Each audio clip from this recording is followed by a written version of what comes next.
kulanti wacan oo wanaagsan dhageystayaal kuna soo dhawaada qaybta 454 ee barnaamijka tubta nabaddu idiin soo gudbiyo howlgalka qaramada midoobay ee kaalmeynta kala guurka ah ee Soomaaliya UNTMIS. mahadsanid Faysa iyadoo ay soo dhowdahay maalinta arrimaha bini'aadanimada adduunka oo la xuso 19 August maanta waxaan milicsanaynaa dhibaatada bini'aadanimo ee ka taagan Soomaaliya sida garab istaagga caalamiga ah oo kaashanaya hoggaanka maxalliga ah ay si wada jir ah isbeddel ugu samayn karaan gaar ahaan xilli maanka lagu hayo gaabiska maalgelinta taasoo halis gelinaysa dadaalada nafta lagu badbaadinayo guud ahaan Soomaaliya. waa sidaas Cabdi Casiis halku dhiga sanadkan oo ah xoojinta garab istaagga caalamiga ah iyo awoodsiinta bulshada maxalliga ah waa mid muujinaya wax ka badan halku dhig waa baaq ku aadan ficil oo na xasuusinaya in dadka saameynta ay ku yeelatay dhibaatada bini'aadanimadu ay yihiin kuwa horseedi kara isbeddelka la hiigsanayo.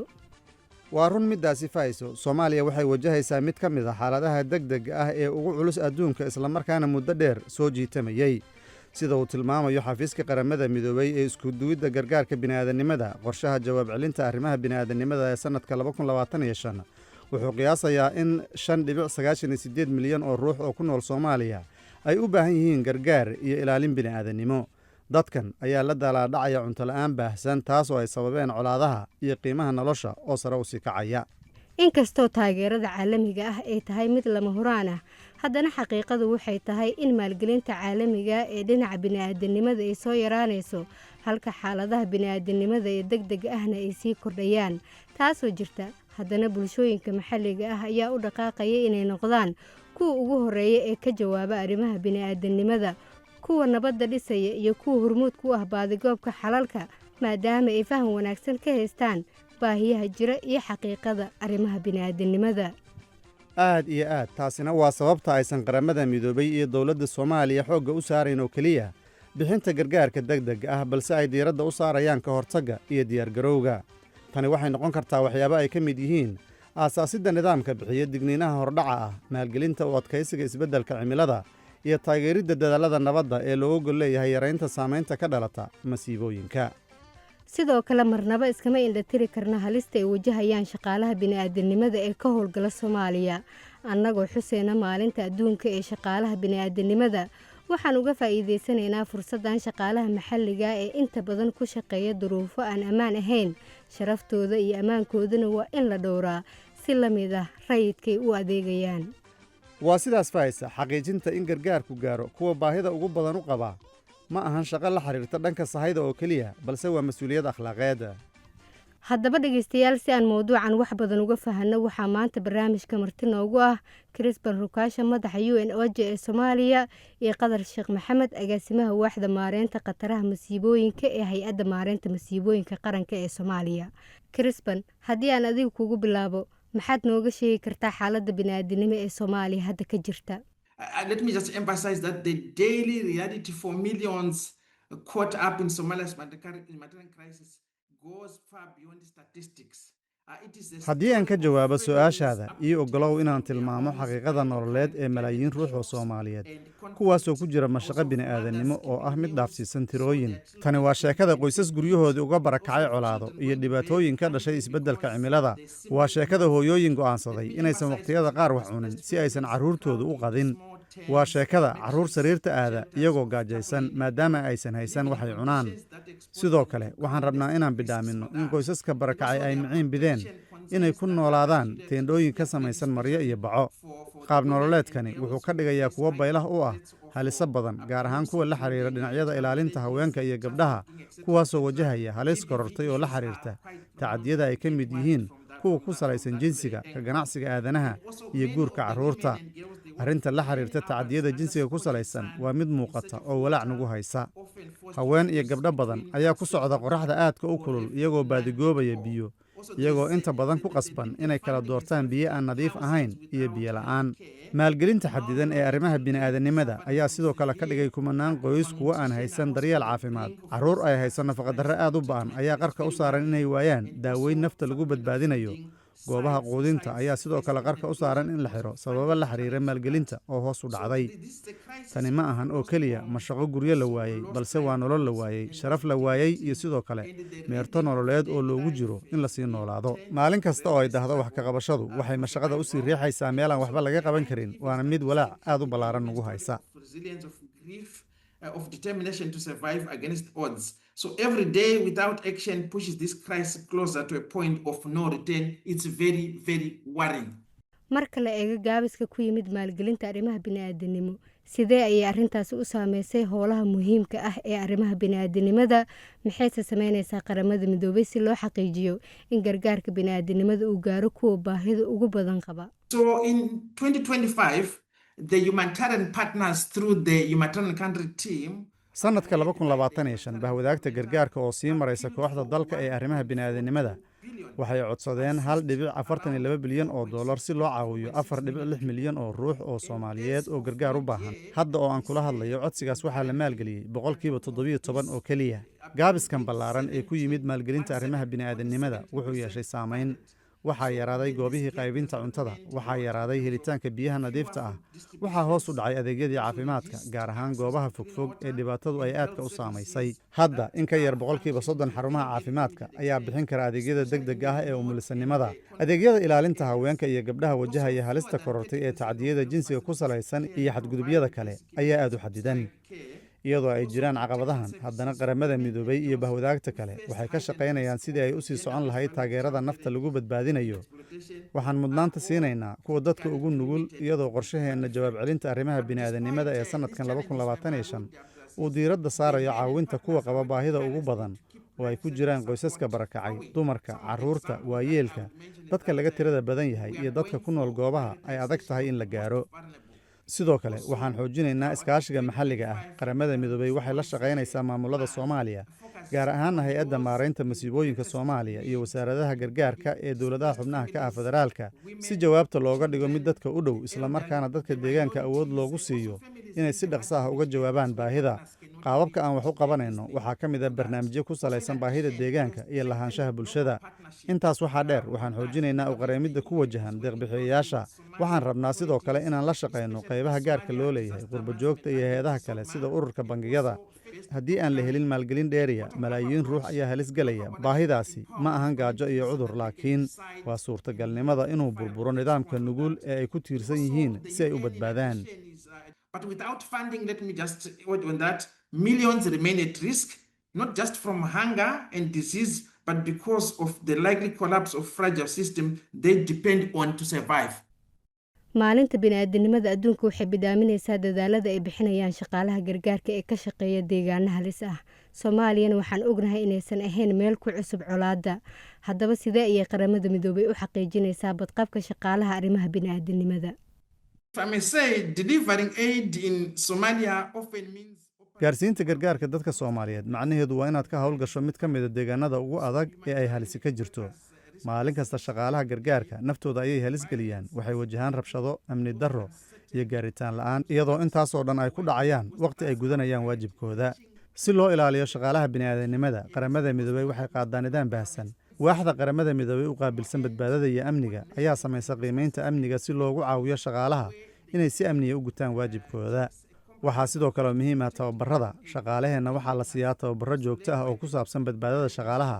waxaan sidoo kale la shaqaynaa maamulada kala duwan oo ah kuwa nagu caawiya ammaanka. waxay muhiim noogu yihiin si la mid ah bahwadaagta kale ee caalamiga ah. waxaa sidoo kale iyaduna muhiim ah la shaqaynta bulshada maxalliga ah, taasoo qayb ka ah howlaheenna.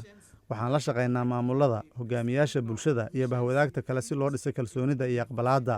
marka ay bulshadu aqbasho shaqaalaha caafimaadka, waxaa hoos u dhaca halista ay wajahayaan shaqaaluhu. ugu dambayn, waxaan jeclaan lahaa inaan u mahad celiyo bahwadaagta, gaar ahaanna kuwa maxalliga ah ee nagu caawiya inaan gargaarka gaarsiino kuwa u baahan. we measure the risks, what's the level, then through this assistance we always make sure that we are there. But also let me compliment our relationship with partners, local partners, that we can deliver.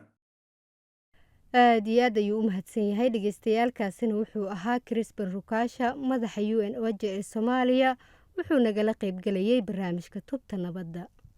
dhegaystayaal waxaan weli bartan kaga jirnaa barnaamijkeenii tubta nabadda balse imminkan aan u gudubno waraysi aan la yeelanay qadar sheekh maxamed agaasimaha waaxda maaraynta khataraha masiibooyinka ee hay-adda maaraynta masiibooyinka qaranka soomaaliya wuxuu ugu horreyn ka jawaabayaa su-aal ku saabsan baahiyaha bini'aadanimada ugu degdega badan ee wakhtigan ka taagan soomaaliya iyo waxa hay-adda sodma ay samaynayso si ay uga jawaabto baahiyahaasi. dadkeenna waxa ay markaa hadda wajahayaan xaalad adag oo hadba isbedelaysa oo weji yeelanaysa runtiina baahiyaha ugu daran oo bini-aadanimo oo hadda soo kordhahaya iyo kuwii hore u jiray markay isbiirsadeen ayaan hadda dowladda marmarka qaarkood awooddeeda marka ay ka badato u qaylo dhaansataa beesha caalamka runtii laakiin muddadii dambe dowladda awooddeeda wayse soo taraysay. baahiyaha hadda aan isleeyahay way ugu dardaran yihiin oo baahiyo aada loo qabaa ayaa jira ayaa waxa ay yihiin mararka ay masiibooyinka sida abaaraha ama fatahaadaha ay markaa ka burburiyaan habnololeedkii ummadeenna waxay soo dhacaan banaanka ayay kusoo dhacaan oo waxay noqdaan barakac inta badan magaalooyinka waaweyn agaarkooda dega oo waxba aan haysanin. sidaa darteed si fakriga loogaga saaro waxay u baahan yihiin markaa mashaariic waaweyn oo fakriga ka saari kara. runtiina baahiye waxaa jira marka laga tago arrintaas oo horumarka marka laga tago waxaa jira baahiye bini-aadanimo oo aada yacni u kooban oo goor gaaban socon kara. kuwaasina waxay yihiin in habnololeed loo sameeyo meel ay wax ka heli karaan oo aysan mar walba gacanta hoorsanin oo meel ay wax ka heli karaan iyo shaqo loo sameeyo. baahiyaha kale oo gaarka ah oo caawinta ah oo aan joogtada ahayn waxa weeye markaa in markaa habnololeedka ay ka mid tahay sugnaanta cunnada laga yacni haqabtiro iyo baahiyaha asaasiga sida biyaha oo kale iyo adeegyada aasaasiga sida waxbarashadii in meesha loogu geeyay caafimaadkiina laga haqabtiro. marka kuwaas ayaa waxay yihiin baahiyaha immediate-ka ah oo ay bulshadeennu hadda u baahan tahay. waxaan la soconnaa in beesha caalamka aysan awoodin inay sii wado taageerada bini-aadanimo ay siin jirtay soomaaliya si lamid ah sidii hore. sidee ayay sodma arrintani uga jawaabaysaa si loo xaqiijiyo in bulshada soomaaliyeed ay weli helaan gargaarkay u baahan yihiin?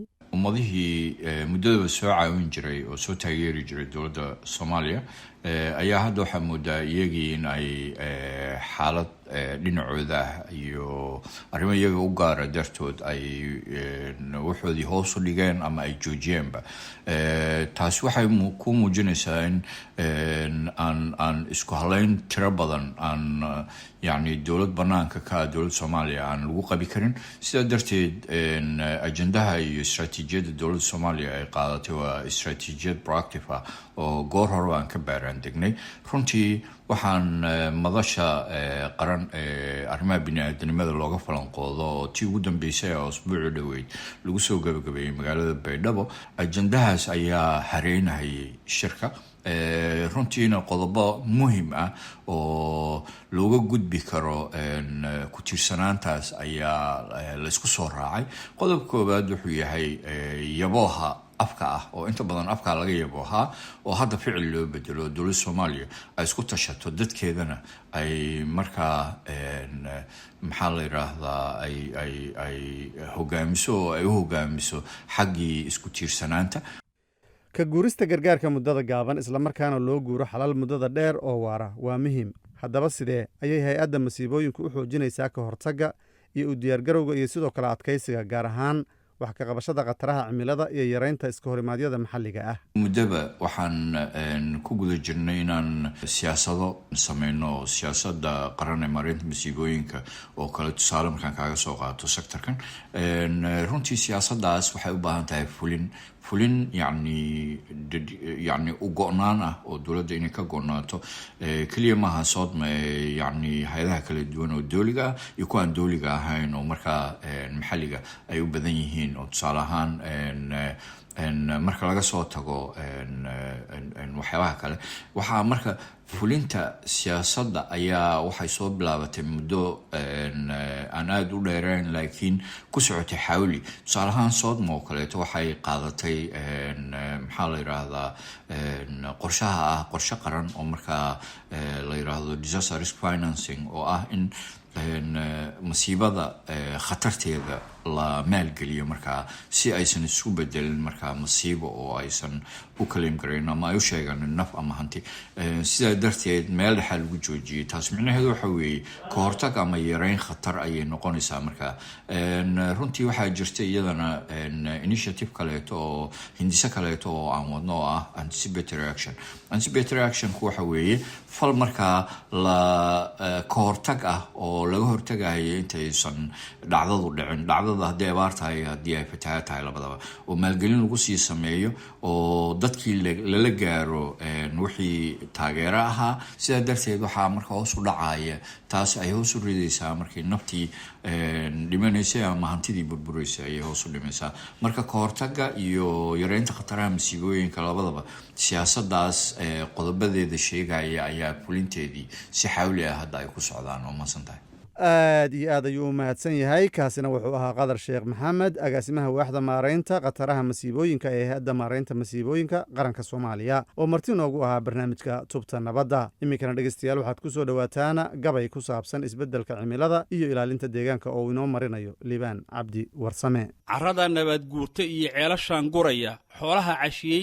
ee cad iyo caana laga waayey carruuraha tabaalaysan iyo cudurradan baahay xagabararka gaajada dadkan horey u cayrtoobay colaadaha sokeeyihii bulshada qoloba caad raacday oo cantuuga jidaal intii laysku camanjiiray camba uu can eersaday dadkii ceelka wada joogay dabadeedna cood aan lahayn carunka loo daadshay casharkan ka baranaya wixii ceebna kala gaaray cibraqaadashiyo noogu filan caymo lagu baanto carrab hiiladaydiiyo tixdaan caynka ka hikaadshay inta aysan ceel yeelan baan caw ku xidhayaaye xaaladaha cakiran iyo hirtada cimiladan saaqan ciladaha ku meegaaran iyo ciribdambeedkooda cilmibaarayaal iyo markii culummo loo saaray ciladii halkii laga helaan kuwa cayimayaaye adigoon cid kala eersan iyo caado laga guuray ciribgoynta geedaha irmaanniman ka caadaystay noloshii cudoonada ayay ceel ku ridayaane waa in layska celiyaa shirkana laga cambaareeyo waa hagaag dhegaystayaal aan intaas uga gudubna dhegaystayaal gabaygaasi ku saabsanaa ilaalinta deegaanka iyo isbeddelka cimilada waxaa inoo marinayay liibaan cabdi warsame